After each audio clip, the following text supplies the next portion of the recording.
Israeli Defense Minister Yoav Gallant has held a number of security meetings following the recent security events, including Monday's explosion of a roadside bomb on a vehicle at the Megiddo junction in northern Israel. The Chief of Staff, head of Shin Bet, and a number of IDF generals also took part in the security briefings, where a 21-year-old Israeli resident of Salam was seriously injured when a bomb placed on the side of the road exploded as he drove by. The details of the incident are under gag order at the moment.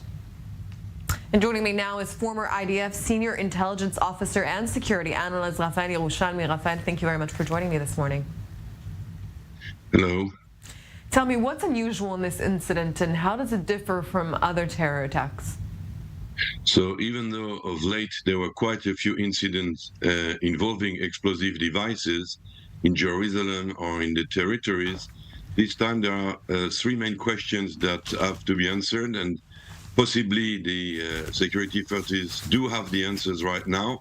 And one of the reasons there is a gag order is that they are preparing an operation. They know who the suspects are, and they're possibly preparing an operation. They do not want to divulge what they have learned in order to keep the secrecy and the effect of surprise. This being said, the incident itself is unusual. First of all, because of the target. Why would such a young Arabic person be the victim? Was it an haphazard target, meaning the device was put by the side of the road and exploded with a timer so it could hit anybody passing by? Or was it a device that was manipulated by telephone, and then there was a specific target, and maybe that specific target was missed, and the victim is not the target, somebody else of importance might have been the target. The second question is the suspect himself. Are we dealing with an actual Palestinian terrorist coming from the territories who would have infiltrated from Jenin, nearby, very close, Jenin, to the Megiddo junction, even though there is a huge carceral complex, a huge jail, meaning a lot of police presence. So it's very strange that the suspect was undetected during the time that he put the device. But also, what is the device? We are speaking here of a device by the side of the road, but is it really the case? Could it be a different device that would indicate maybe something different than a normal terrorist Palestinian faction?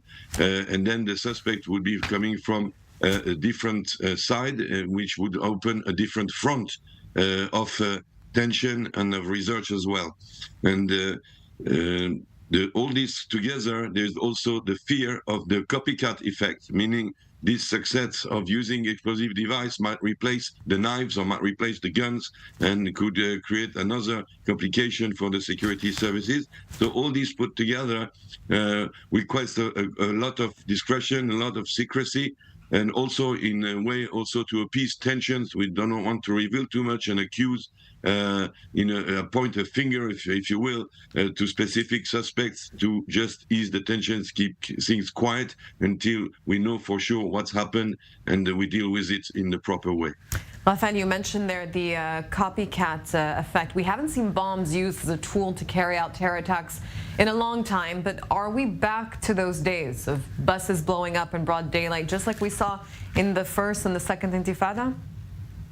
Yes, it seems to be the case, and it's not for lack of trying. I may assure you that many incidents are prevented by the security services on a daily basis. And of course, we have the examples of the lone wolves with the knives, etc.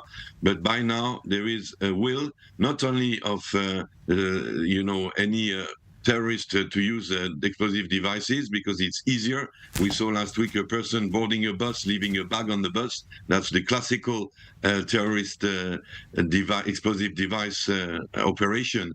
But we can also have the terrorist factions.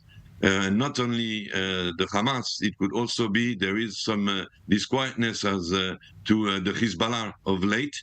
There's been smuggling of explosives and weapons from the Lebanon into Israel, and there is a will to hit Israel, not only in the territories, not only in East Jerusalem, but as you very well mentioned, to go back to the second Intifada and to hit people in the heart of Tel Aviv. And of course, the bus has always been, or the public transport, now we have the trains, always been a place that was favored by terrorists.